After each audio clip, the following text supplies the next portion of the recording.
Coming up on the podcast this week, I spent a week home in LA. Have some good stories from that. And I'm going to do a second opinion life advice question about comedy. Someone needs some advice about doing comedy. I'm here to help. But also, tonight, the day you're watching this podcast or listening to it, I'm going to be in Phoenix at the Tempe Improv tonight, Wednesday at 8 p.m. The night before, I was in Salt Lake. I already did Salt Lake. It was unbelievable. I sold it out 4 times. One show sold out 4 times. I didn't even know that was possible. That's crazy. But I'm going to be in Phoenix tonight. And if you're not in Phoenix, October 10th, I'll be in Raleigh, North Carolina. October 11th, Charlotte. And then the 18th of October, the next week, I'll be in Cincinnati, Liberty Township.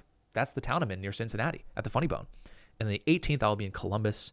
And then October 29th, I will be in Orlando, Florida, doing the makeup, rescheduled hurricane show, the infamous Orlando show. We're doing it. We're actually going to Orlando. Hopefully. Maybe just jinxed it. Who knows? Stay tuned to find out.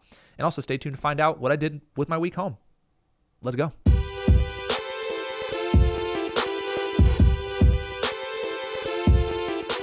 So I guess welcome to the Will Burkart podcast. I've never really said the name of the podcast, but that's the name of it. And I'm Will, the guy who's hosting.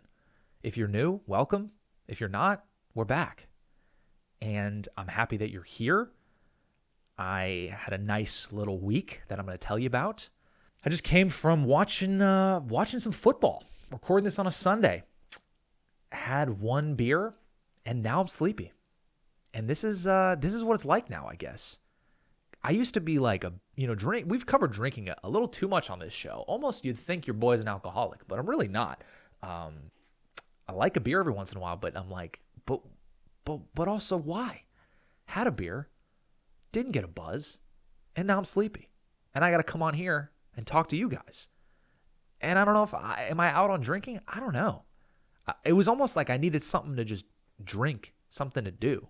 That's the whole thing with these alcohol companies. That's how they got you, because you do it because you're just something to do, something to wash down the 2 hot dogs that I got.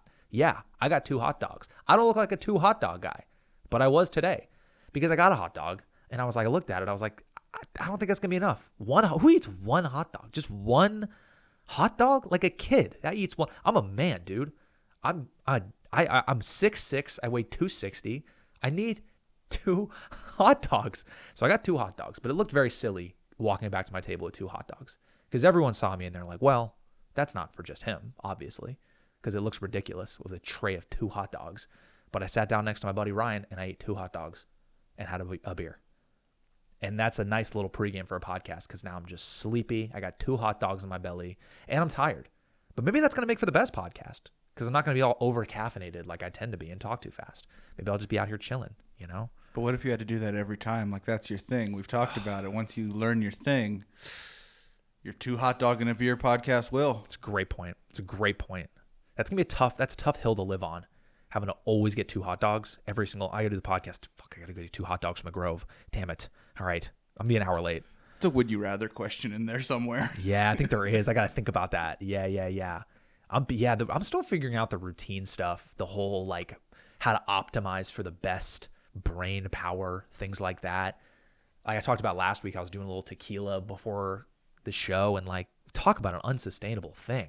Before I go on stage, I go do like a double tequila every show. I mean, that is just how you never hear from me again. That's how that is. I mean, I'm still figuring out the caffeine too. I've been doing it. I mean, obviously coffee in the morning. That's not even up for debate. But then I've been doing an afternoon coffee. We like an afternoon coffee. You maintain that same level. And I like an afternoon. I like it. I like a coffee in the afternoon. Even on the way to some shows, I'll do a coffee. Even if I drive to Orange County, which I did this week for two different nights, and had a coffee on the way. It keeps you awake in that traffic. It's nice. Tapped into Celsius a little bit. I have a Celsius maybe once a week.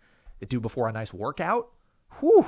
Your boy's throwing weights around with a Celsius. That thing fires me up. Every time I have a Celsius, I almost just want to run home from the gym. I'm like, bro, I'm fired up right now. But I came from watching football. Your boy's a football guy now. I'm a football guy. And a lot of you are probably saying to yourself, were you not before? This is not an interesting update.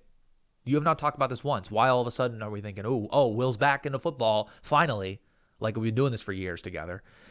I say this because I wasn't for a long time. And there's a reason I'm bringing this up, is because when I started comedy, let me take this even further back. Before I started comedy. I gave up sports, basically. When I started comedy, I gave up sports. That was what I was trying to say. When I was a kid, sports were everything. I feel like when you're a kid, sports are everything because you have nothing else going on. You have like homework, girls, if you're not me, friends, and sports because it's like your favorite thing and you're a kid. And so I was obsessed with basketball, baseball, football. I was a sports guy. I cared more about fantasy baseball than I cared about schoolwork. And it worked out fine. And I loved sports so much. But when I started stand-up, stand-up took all of my mental capacity. All my focus was on comedy and stand-up and getting better at that and fostering that and the friendships I've built in that. I didn't have time to follow sports, basically. And I kind of put them by the wayside. I was like, I'm out on sports. I just can't pay attention anymore. I'm too busy. I'm doing my own thing. I'm working 2 jobs during the day. I don't have time for sports. And now slowly I've started to kind of get back into sports because I have a little bit more time. I'm a little more relaxed with my career. I'm in a good place. And so basketball is the first sport I started to get back into. I'd say over the last 2 years, I've been kind of heavily into basketball. And over the last few weeks, I always watch the show, and I'm sure Mike, who's a big sports fan, knows, I always watch Hard Knocks every year. Great show. Great show. If you don't know what Hard Knocks is, it's basically they take one team every NFL offseason and they give them a camera crew for their entire training camp, which is like 4 weeks. So you get 4 or 5 episodes of like this intense documentary about sports, essentially like kind of like The Last Dance for, if you watch that, which is like the best sports documentary ever. Very similar type of thing where you just get to know these sports teams. And no matter who you root for, you end up kind of rooting for the team because you get to know the guys so much. You're like, man, you're pulling for these guys. It's a little reality show. It's literally a reality show. It's like a reality show for adult men, basically. And it's so riveting. It's so well done. I've been doing it for years. And every time I watch Hard Knocks, I'm always like, man, I got to get back into football. This is firing me up. Like, this is fun. And then I just don't because I get busy with shit. But this is the first year where I'm like, I think I'm going to do football, which really sounds like the dorkiest way I could have possibly said that. I'm going to do football. I'm going to do football. I'm going to go to YouTube's and watch and do football today. And this year, I mean, I'm only bringing this up because this was in my kind of my week recap because I'm going to tell you about kind of what I did this week. Because I wasn't on the road. I was here. I was home in LA. And I watched, so the Jets were the team of Hard Knocks. The Jets were the team they picked. And again, some of you are not going to be into this few minutes I'm going to talk about football. And that's fine. You know, sometimes I'm going to talk about stuff you don't care about. But some people are going to love this, right? Their quarterback was Aaron Rodgers, this dude who's like an NFL legend. And I'm speaking to some people who may not know football as much. This dude's like a legend. You know, growing up in my lifetime, he's been one of the greatest football players of all time. Didn't really know much about him. He was never on a team that I liked. But he was the quarterback of this new Jets team, right? And I became a huge fan of his. I was like, wow, this guy's the shit. This guy's awesome. Big fan of this guy. He's cool. He's nice. He's funny. I was like, the show made me a fan of him and this team. And my team's normally the San Francisco 49ers. But I was like, I think I'm going to pull for the Jets also because this documentary got me into them. So if you haven't watched that Hard Knocks before, I really should watch it. Even if you're not a football fan, it's a really good show. And so Monday was this big Monday Night Football game where they opened this season, and the Jets were playing on Monday Night Football, and I was so excited. I didn't have a show, and I was like, I'm going to watch this game, and I was really excited. And sure enough, 4 plays in, Aaron Rodgers, the guy who I'm this big fan of, all of a sudden tears his Achilles, and he's out for the year. And dude, I was like legit kind of upset. I don't know. I mean, Mike, I'm sure you watched it. I mean, you're a Bears fan, so you probably are like, I don't give a fuck, right? It takes a lot of the steam out of just the whole season, though. It was a storyline for the year that got ruined. It was like the hype was so real. It was this big thing. I was excited. I was like, man, I've been following this team in training camp. Can't wait. And their football and their quarterback goes down 4 plays in, and he's out for the year. Crazy. I'll never forget that. I thought that was such an interesting thing this week, and that's how I started the week by watching this game, being like kind of like sad. It's a weird thing, man. And I think that's what's cool about sports is that you really get like invested and emotional. And I think I've missed that from my life. And I've also really stopped consuming comedy in any sort of way. I made that conscious choice over the last kind of year or two. And I think that's more so why I'm bringing this whole thing up about sports is because I really have given up consuming any sort of comedy content, whether it's, I don't watch any stand-up specials. I don't listen to comedy podcasts anymore. I used to like exclusively listen to comedy podcasts, and I just don't anymore. I'm so ingrained in stand-up. I don't want to be around it. I don't want to hear about it. I don't want to see it. I want like the opposite. So I think sports are really good for me at this point in my life because it really is so different, and it's something that is happening a lot and consistently, and you can watch it. You can listen to podcasts about it. Those are mainly all the podcasts I listen to. I listen to, guys like Bill Simmons, things like that, which is about sports, because it's nice to not. I was listening to things that were funny so much, and I'm like exhausted of things that are funny. I just want to listen about interesting topics that aren't people trying to be funny all the time. So I think that's why sports is going to be a good fit for me, because I don't know. I'm tired of listening to people try to be funny. I like just real shit, and I'm going to enjoy getting into football. So that's my sports update. And again, I think a lot of people were like, "Hey man, can you stop? Get back to stand up. Get back to silly shit. Stop talking about fucking football. It's not what we're here for." But hey, this is my podcast, and I'm gonna talk about football a little bit.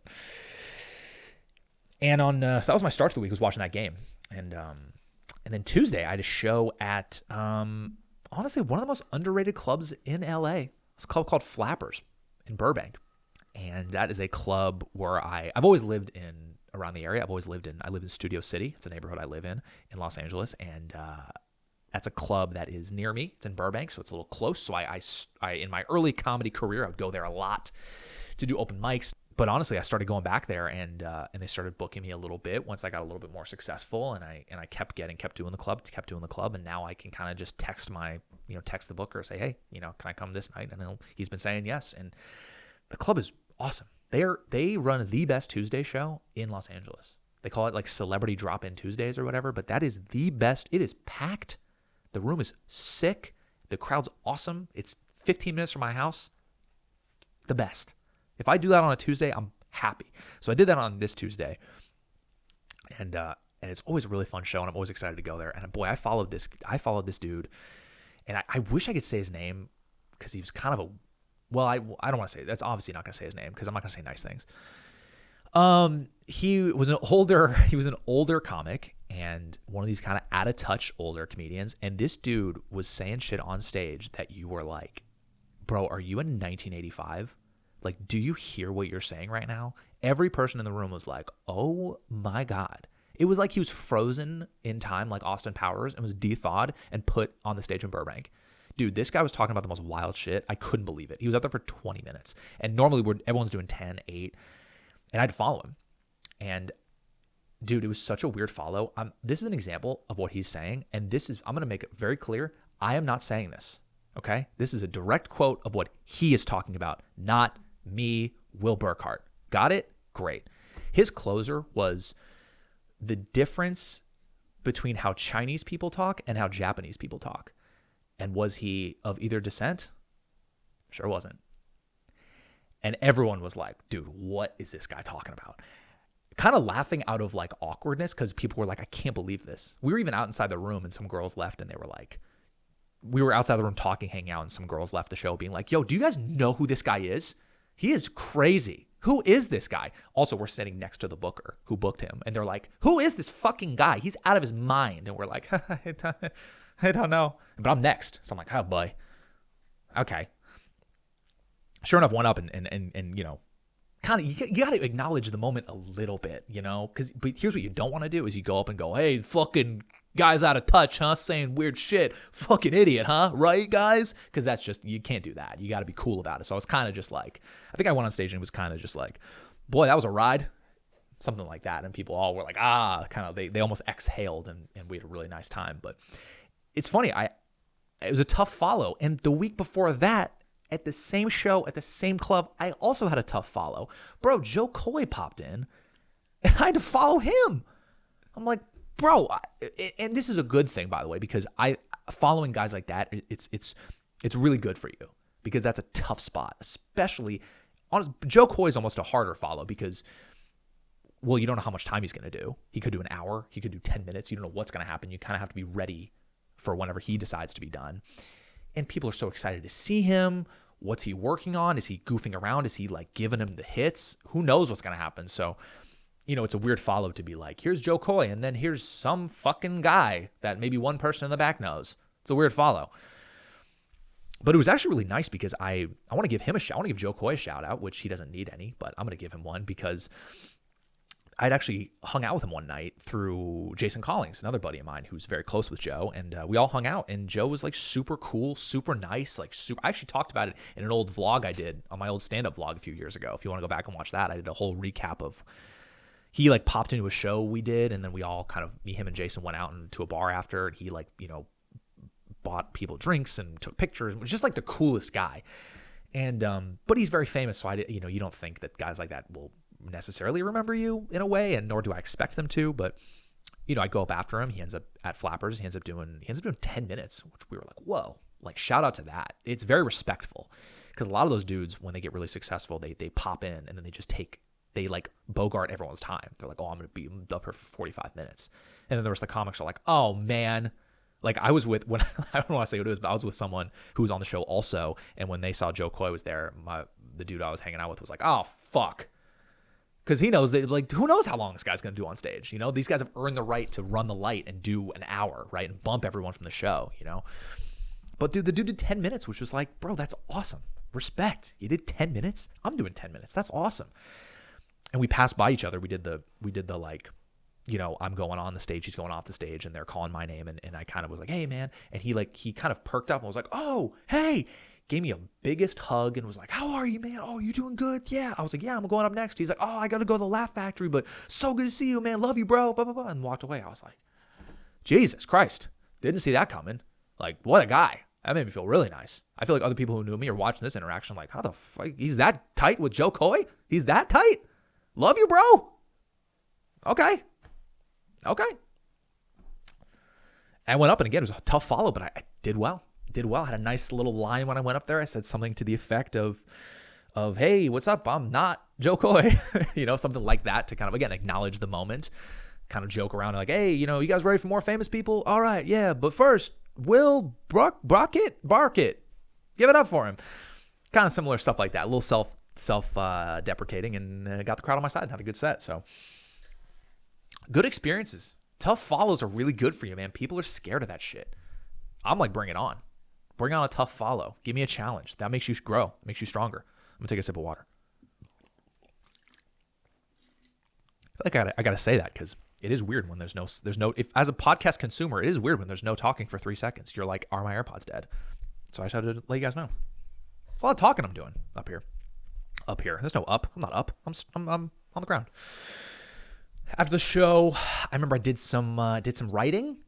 And I've never really talked about my writing process on the show. So I want to just touch on that very briefly, because I'm sure for you people, not just guys, girls, whoever you are, doesn't matter what your gender is.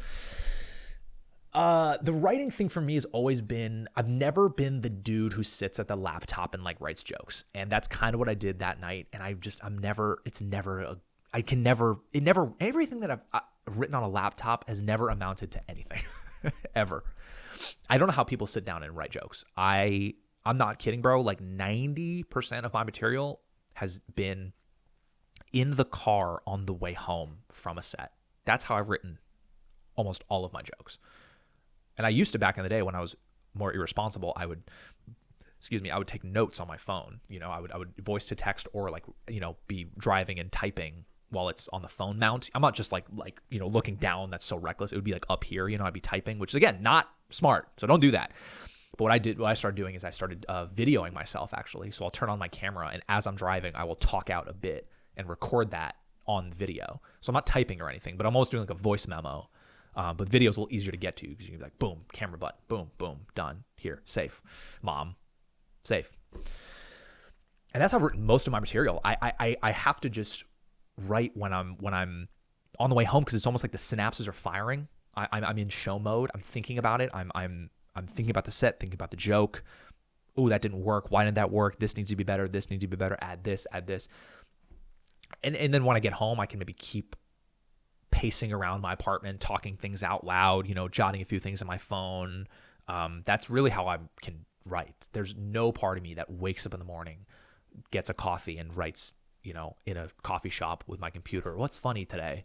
I don't know how to do that. I don't know how people do it. I respect it. I've just never been one of those dudes. It's literally, I did it last night on the way home from Orange County. I'm like filming myself on my phone like a lunatic, talking about crazy shit in my car.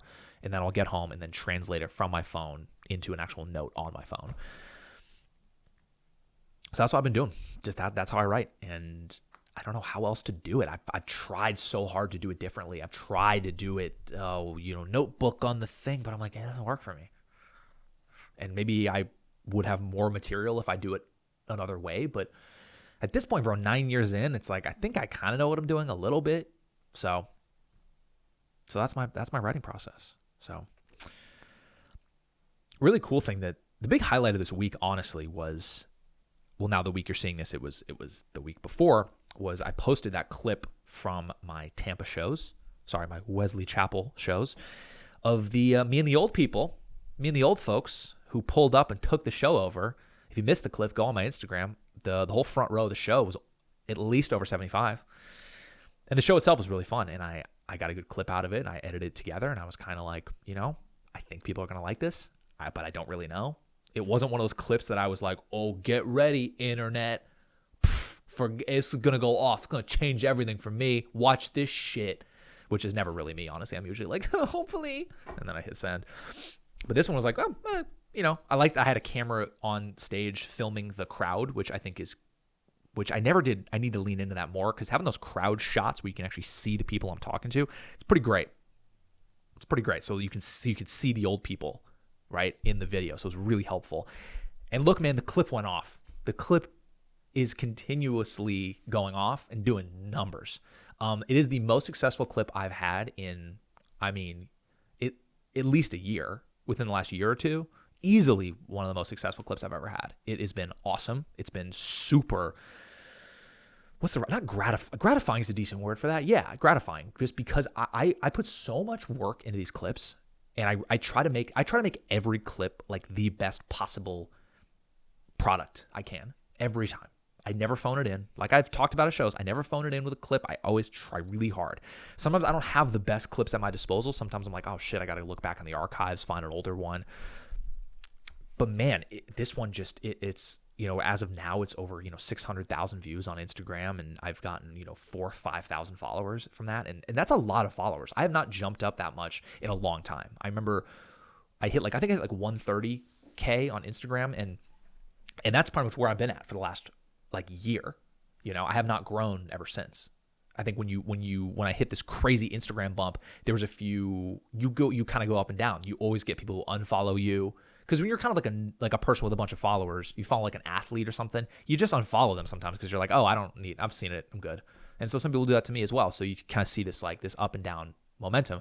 I haven't hit one video that's made me, hit the up until now. Literally. It's been like a year since I've had a big jump. And boy, it feels good. It feels so good, especially to do it with that type of clip, because I think a lot of people, what they liked about it is it was not just crowd work, but it was crowd work with old people. And that's not necessarily the easiest thing to do. So I'm so happy that people saw me be able to kind of work any type of crowd. That's a lot of the nice comments were people like, wow, he can kind of very versatile. He adapted to this old crowd and he got them. And everyone was saying how much the old people probably went home, and you were like, oh, that nice young man at the comedy club, So I think I'm very happy that was the clip that went off, because I think it showed really who I am as a person. I'm very, very happy about it. And it hasn't stopped going up.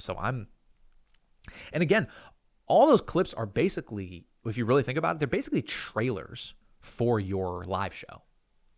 That's the purpose of the clips. You want people to see your craft, see your art, see how good you can be, but also you want people to buy tickets to see you live. So it's basically a trailer. And this trailer reached a bunch of people and got me a ton of exposure, and I'm so excited about it. Hopefully because some of those people can now go see me live. That's the hope. So these, I'm going to Salt Lake, Phoenix, all that stuff. It's like, hopefully that'll help the ticket sales with that. I'll let you know. By next episode, I'll let you know how it went, because I am curious if there's been any sort of bump from getting, 5,000 new followers. That's a lot of people. Curious what the result is, because again, I haven't had a clip do that well in a long time, so curious to see how it's going to work. And what's always funny about the clip thing is that it's never the clips you really expect are going to go off. I remember the clip, my most viral clip was on TikTok. It has almost 5 million views, and it was a clip where I almost didn't even post it. I was like, yeah, I think this is funny. I don't know, whatever. 5 million views. It's like, holy shit. You know, probably a life-changing thing. Probably got me a shitload of followers and changed things for me. To think that I almost didn't even post it is crazy. And it's never the ones that you really want to go off. That's the weird part. It's never you're like, oh, I love this. This is such a good clip. And it sometimes just doesn't hit for various reasons. Like even a good example is the one I posted a few weeks ago with from Irvine that Mike helped me shoot with the guy who wore all the orange or whatever. Dude, I was so proud of that clip. I was so proud of myself. I thought I was so funny. I thought I came up with great lines. I was like pumped to put that out. No one cared. So what's the lesson? I think the lesson is you're never really going to know what people like. Put out the best content you can and let the chips fall where they may. And sometimes, like the old people clip, it'll go off. And it's never going to be when you expect. It's a good lesson to learn. Later in the week, I went to Orange County back-to-back nights, Friday, Saturday. A lot of driving for your boy. A lot of driving. Arguably too much driving. I went to Orange County Friday night because my boy, who I've talked about on this podcast many times, Michael Blaustein, was doing the Irvine Improv, which I've done many times now. I was just there. We were the Orange guy, the Orange show. That's where that was. Blaustein sold out 5 shows at the Irvine Improv. And that's a really big deal. Number one, when you sell out a full weekend, that's a huge deal. Number two, that club seats 500 people. That's so many tickets. It was crazy. We both were like, holy shit. He was like, yeah, this is crazy. So I went and did a couple guest spots, which guest spots are basically unpaid spots. It was more so you go just for the fun of it. He had another opener go who was actually making the money for the weekend, which I didn't need the money. I wanted to just be there and experience that. I wanted to go up. I mean, who wouldn't want to go up in front of 500 people 2 times and do stand-up? And I got the money spot, dude. I thought I was going to have to go first. And I was a little bummed on the way. I was like, oh man, I probably am going to have to go first because the first show I'm doing 8 minutes. The feature is doing 20. I'm like, well, there's no way I have to go first. That just makes sense. And I was like, damn, well, oh well. I'll try to, maybe the back half of my set will be fun. Once I open the show, get them going, then I'll have fun with the last 3-4 minutes. Bro, Michael had me go second on the show. It was like the moneyest spot. So his boy Case, who's now a buddy of mine, who did 20, and then I up and did 8. And it was just electric. The crowd was warmed up. There was 500 people, and I went out and just had a blast. It was so fun. I mean, bro, it was, and I got to do it 2 times. So I got to do the 1 time, and then I went up and did it again. It was so much fun, dude. And in between, I did a little workout show at a small kind of black box room that I do in Huntington Beach. It's funny enough, it's called the Amazing Comedy Theater. That's what it's called. And it's a place I used to go to a lot when I was in the area. And I popped in, did a little set, and it was fun, man. Got to work out some new jokes. It was funny to go, literally I went from 500 people to 12 to 500. It was a very roller coaster of a night, but it was really fun, man. And something what I've started to notice now that I wanted to mention is that it's weird to now get to a point in my career where, dude, I'll go to some shows, and if there's some young comics there or newer comics, dude, they know who I am, and it's kind of weird. They'll be like, oh yeah, I know you, or oh yeah, I love your stuff, and I'll be like, whoa, thanks, man. And that's really cool that I'm turning into one of the guys that's just one of the successful comics who's just like, oh yeah, we know him because we know the comedy world, right? And as cool as it is, and it's, again, very gratifying. That's been a big word for the week, has been gratifying. But it also adds a little bit of pressure because people are like, oh, I love your stuff. You're like one of the guys. And then I go up and I'm like eating shit on stage. They're going to be like, oh, guess not. Oops. Thought, hey, maybe his clips. Hey, he's not that funny, Oh, the orange jokes. Not that funny. Who knows? So there's a little bit of pressure to go up and deliver and meet these people's expectations. They think you're good. You want to go up and be good. I've had that a few times these last few weeks. And I think I went up and I did well. I'm happy with how I did. But again, even if I didn't do well, it's like, who cares? It's fine. What's more, you can't worry about what other people think, obviously, but this is a new thing that I'm dealing with. This is a new type of, pressure's a strong word. It's a new type of, I don't know, attention, that's a better word, that I'm getting, that I'm kind of learning how to deal with a little bit. But it really feels nice because I remember being in their position. And when a comic I knew walked in the door, they'd be like, oh, cool, that's so-and-so. Been there. It's really cool that I get to be on the other side of it. It makes me feel really happy. But yeah, I did Orange County back-to-back nights. Bro, that was a lot of driving, dude. It was 2.5 to get there, hour back. Whew, a lot of driving. I was going to meet with a buddy today when we watched football, and he lives in Santa Monica, and I was like, hey, bro, I'm not going to Santa Monica. Also, no one knows what I'm talking about. Mike giggled because he knows what I'm talking about. In LA, it's Santa Monica and Studio City where I live are so far. It's like if you have like a friend in Santa Monica, you're like, oh, we're just not gonna be friends. I'll see you sometimes if we meet in the middle. If you're dating a girl who lives that far away, you're like, how is this gonna work? You know? It might look like 8 miles, but that's not it. It's not. Yeah, you look it up on your map, you're like, this is close. It's not close. Okay. When there's traffic, it takes you 4 hours to get there. It's crazy. But either way, I did the drives. It was worth it. I had some great stage time. It was very fun. Orange County has a great scene for stand-up, and I was grateful for the opportunities. Did a little outdoor brewery show next to a freeway. On paper, sounds terrible. It was actually very fun. And I was dreading the car ride home a little bit because I was like, bro, this is like I'm beat doing these drives. Smoked a little weed before the drive. Tell you what, oof, was it nice. Nice drive home. You know why? Because it gave me something to do.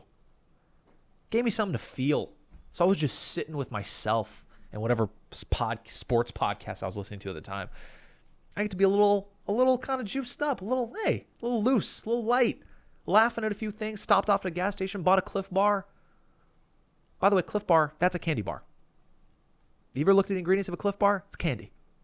So I got a healthy candy bar from the Shell. I continued the drive and it was great. Had a lovely time.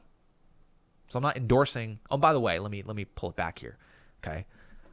I wasn't fucked up. Okay. I know getting on the road when you're high, that's a bad idea. And that is a bad idea. And I wasn't getting blazed. I took a couple puffs. A little buzz. Drinking buzz, not good. A little weed buzz, not bad. I was responsible. I'm a good driver. People behind me, terrible drivers. Me, as the car in front, great driver. Stop tailgating me, by the way. Stop tailgating me, okay? Everyone, guys in trucks mostly. Hey, guys in trucks, stop tailgating me. Mike, you have a truck, don't you? I don't tailgate you, though. But you have a truck? I do. I got to be honest, man. I have gripes with people in trucks because people in trucks, not Mike. Mike's a good guy. I feel like he's a nice driver. People in trucks are fucking assholes on the road. They're only the ones who tailgate you and drive so aggressively. Stop tailgating me. With your goddamn truck, there's nothing in the back. Stop tailgating me, okay? Mike, I'm sure has lots of stuff in the back. Tools, equipments, tripods, who knows what's back there. It's the dog in the passenger seat. I mean, you can't spill the dog, so we got to drive nice and slow. There you go. These guys don't have a dog. Or maybe they do have a dog, and the dog's fucking thunk, thunk, thunk. Who knows what's happening? But it makes me mad. So if you have a truck, stop tailgating me. If you're going to smoke weed before you drive, just smoke a little bit, okay? Smoke a little bit. All I could picture was Larry David. It's a weed buzz. It's not an alcohol buzz. It's a weed buzz. I know. It's so true. That's so me getting pulled over as Larry David. God. You could probably, I think you can get a DUI for weed. Absolutely. You absolutely can. Maybe I should cut this part out. Should I cut this part out? I don't really know. I don't think so. I didn't do anything wrong. I don't think. You know what I'm talking about, though. It's fine. I'm not drinking and driving. I never would. Relax. Okay? Everyone chill the fuck out. Look, man, that was my week. I didn't even mention that we're doing a solo pod this week, but I gotta be honest, I didn't really like the intro. I may do another intro. So the one you see, maybe the makeup intro, we'll see. And you're not gonna know. That's the fun part. Is you're not gonna know. And I'm gonna keep it that way because this is showbiz, baby. I'm gonna take a break and come back and do a second opinion question about comedy. And yeah, we'll be right back. But we're not gonna be right back for you guys because you're not gonna notice the difference. But I'm gonna take a break for a second. We'll see in a sec. We're back and we're gonna do second opinion, which is the life advice segment. If you want to submit a question you need help with, you DM the podcast page at @willbepodcast. Questions can be anything. And the reason I call it second opinion is just if you need help with something, if you need a second opinion on something, it can be simple, it could be complex. I may answer it. If Kaylee's here, she may answer it. Maybe Nolan's going to come back and give his ridiculous take on it. Who knows? But I have a question here about comedy and I would like to answer it. And normally I don't want to say people's names because I want to keep everything anonymous. I want you guys to feel free to share whatever you want to share, be vulnerable. Just know that I'm not going to read your name or anything like that. So you can keep it real with me. But I'm going to say this guy's name because it's about comedy and I think he'll appreciate me answering it. His name's Derek. And he messaged the podcast page and he says, currently I work on a CBS TV show but I help produce and create the show on the back end. I've been trying to start my own stand-up journey by writing material, taking improv classes, and performing here and there. I actually saw you in Oxnard opening for Michael Blaustein. Nice. And I wanted to pick your brain while I was there. I regret not doing so to this day. Hopefully this is a good opportunity to redeem myself and ask for advice to hit the ground running and bring positivity to the world the same way you are. Thanks again so much for your comedy. Keep killing it, bro. I will keep doing it. Thanks, Derek. I appreciate you watching my stuff and laughing. That's awesome, man. I wouldn't be here if it wasn't for dudes like you. And the advice I would give is pretty much the same for anyone who would ask me about how to start in comedy and how to do it. And I don't have all the secrets. I don't have all the answers, but I will just tell you things that I've noticed after doing it for, every night for 9 years. I can have some ideas. Number one, the cool thing about stand-up is that the way to do it is you just have to do it. And that's it. You just go do it, right? The first step is you do it. You go to an open mic and you do it. And then you see how it feels. You do it a few times and you see how, especially that first time, because the first time you're going to be so nervous that you're probably going to black out. That's what happened to me. I did it when I was 17 and it was so nerve-wracking. You forget how nerve-wracking this is. No, not you. I forget how nerve-wracking this shit is. But the first time you'll be so nervous that you'll do it and then be like a mess after. Maybe you brought your friends. It was a whole big night. And then pay attention to how you feel. And if you really want to do stand-up, I would do it again. Do it a few times. Do it like 3 or 4 times. 5. Do stand-up 5 times, right? And pay attention to how you feel. Because it's probably not going to go well. Sorry. Maybe the first time it went well because you brought friends and they all laughed because they were nervous and you were nervous. Everyone was nervous. And maybe you were kind of funny too. It's always easy to be funny for your friends as well. So it's probably a nice night. But the key is when you go there and there's no friends and it's just you and a bunch of comedians who want you to fail watching you. Because that's what it's like in LA when you do open mics. It's only comedians there. And they all are looking at you like, fuck this guy. Get off stage so I can get up and talk, right? No harder situation to do comedy in. Other cities is probably a little different. I think they have real people who go to open mics, which is crazy to think about. The fact that an audience is at an open mic. One time I did an open mic in Minneapolis at the Acme Comedy whatever. And there was like 200 people there for the open mic. It was like, what? Why are you guys here? This is crazy. These people are bad. So my advice is that first step is you have to do it a few times and see how you feel. The key is that can you get through the low points? That's the key. Because the low points you will feel doing stand-up, especially at the beginning, is so low. It is so miserable and feels so bad. Bombing on stage is brutal. It's so difficult. Like you go sit back down, you leave, the whole time you're sweating. It's a brutal experience. To most, it's not worth it. And I get it. It sucks. It may not be worth it. So what I'm trying to say is that you have to decide that if the low points are worth it. If you enjoy what the process is enough that you're okay with what the low points are going to feel like. Because it's going to feel that way for a while. And will continue to. I still have low points. I'm not going on stage and eating shit, but I still have sets that I hate and I'm pissed after, right? So you have to really love the process of trying to come up with material that people laugh at. That's the key. Is that, and also in terms of what material to do, you got to just write down what you think is funny. That's the only way to start. Keep a note in your phone of things you think are funny. That's all. You're not going to know how to write a joke at the beginning, so you got to just do your best. Your kind of best impression of what a comedian is, honestly.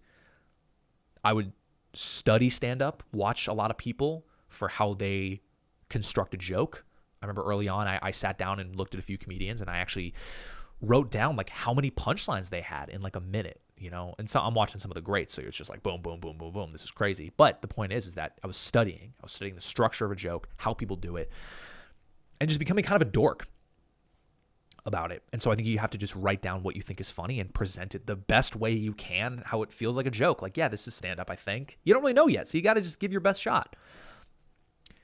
And then if you like it, you got to just kind of keep doing it and then start to decide if you really want to do it or you want to do it as like a hobby. Because I think that's the big difference. If you want to do it as a hobby, then you got nothing to stress about. If you do it every once in a while at an open mic, that's awesome and that's great and enjoy it. Fun. But if you want to really do it, you have to kind of be all in. What I mean is that you have to be doing it every day. Every night you have to do stand-up, which is why you kind of need to be, if you really want to be a comedian, you kind of have to be in an LA, a New York, an Austin, a Chicago, maybe a Seattle, a market where you can get up, Denver maybe, you can get up almost every day. That's the key. You can't just do it every once in a while. If you want to be an actual comedian, you can't just do it twice a week. You just can't, unless you have some insane lucky break, which is not going to happen. So that's the big thing. So if you decide you really want to do it, you have to do it every night. I did it every day. I would work my day job in an office from 9 to 5, and I would go straight to there, and I'd go right to the Ha Ha Comedy Club and do an open mic every day. And then I would try to find one more to do later. Probably at that Flappers Club that I talked about. And that's what I did for years. And I just kept doing it every single night. And then and you'd meet people, and you do shows. And they ask you to do their shows. And you're like, oh, cool, let me do a show, right? Also, make sure to always be cool to everybody. If you're doing stand-up, that's a big thing that no one thinks about. Those friendships and relationships you make in comedy are everything. So much of what I've gotten in my career is because of the friendships I've made along the way. A lot of it's been work that I've put in, but it's also that work has come from the guidance of other friends and other comedians that I've met. So obviously that's good advice in life, is to be cool to everybody always. That's what you should do anyways, right? But in comedy especially, man, always be cool to people, no matter who they are, no matter how bad they are, no matter how good they are. Be cool to everybody, man. Make friends and be cool with everybody. So at that point, then you're just kind of off to the races. So I think that's really the way to hit the ground running, is to just do it. You have to just get on stage and do open mics. Present the funniest things you can. And expect it's going to be really hard. Go into it knowing that. And if you enjoy it to the point that you can get through the low, shitty parts, then keep doing it, man. Keep doing it a bunch. And then you will get to really feel like, oh, is this a journey that I want to take? Is this the ride that I want to take for my life? Right? And there's no pressure. No one's making you do this. So you get to really decide. That's the fun part. You get to decide if you want to actually make this a daily part of your life, because it's an all-consuming thing. You will sacrifice a lot. You will sacrifice relationships, friendships, money, sleep, happiness. You'll sacrifice a lot. I've sacrificed many things. I've lost relationships. I've lost sleep. I've lost jobs. It's been brutal, but it's all worth it. That's the thing. When you get to a level, I guess, that I'm at, I wouldn't change a thing. Everything was worth it because it got me here. But there's a lot of low points that I had to go through. So you got to realize that going into it, if you actually want to be a comedian, which no rush to figure that out. Take a little while. Do some sets. See how it feels. Have fun. Don't stress about anything also. That's the last piece of advice I'll give you. When you start doing comedy, like, prioritize working hard and caring and be obsessed with it, but don't stress about anything. The first year or two, nothing matters. No one cares. Nothing matters. Just be nice and do your work. And don't stress. Oh, I had a bad set. Oh, this person. Oh, I did something stupid. Or, oh, I said. It doesn't matter. That's fine. Unless you do some fucking crazy shit on stage, like say some insane thing that people will never forget. Don't do that. But just don't worry about stuff. That's the whole thing. You have your whole career to stress. Don't stress the first few years. Just have fun and enjoy being comfortable on stage, because that's the whole thing, is you got to get comfortable on stage first. And know that none of the jokes you'll write in your first few years, you're probably ever going to do again. So don't stress and have fun. And by the way, if people want comedy advice, keep writing in. I'm happy to give advice about comedy. I think there's a lot of people who obviously are listening to this that aren't comedians, and I would love to give advice about life things, because I think I have had some good experiences. I can give some good perspective. Kaylee's here. She can give some good perspective too. But I'm happy to give comedy advice, man. I mean, this is obviously the thing I know the most about. So keep writing questions. Give me details, man. Hit me up. I want to talk. I want to give some more thoughts. I like the second opinion segment. Not a lot of people have written in so far, but I'm looking forward to some more submissions. So hit me up at Will Be Podcast. Let's do some more of these. And also, Derek, good luck with your stand-up journey. Feel free to follow up, because maybe you sent that message a little while ago. You know, I'm not exactly running the podcast page, so I'm not seeing everything and when it's sent. So follow up, man. How's everything going? Have you started? You done a few open mics? Follow up. But good luck either way, man. I wish you all the best. And that's the podcast. So please like and subscribe. I'd really appreciate it. It helps a lot. Thanks to Mike for producing. I will see you guys in a week. Have a good rest of your week. Have a good weekend. Hopefully I will see some of you in Phoenix tonight at 8. And if not, hopefully I'll see you in Raleigh, Charlotte, Cincinnati, and Columbus. I'm Will Burkart. That was a podcast. We'll see you soon.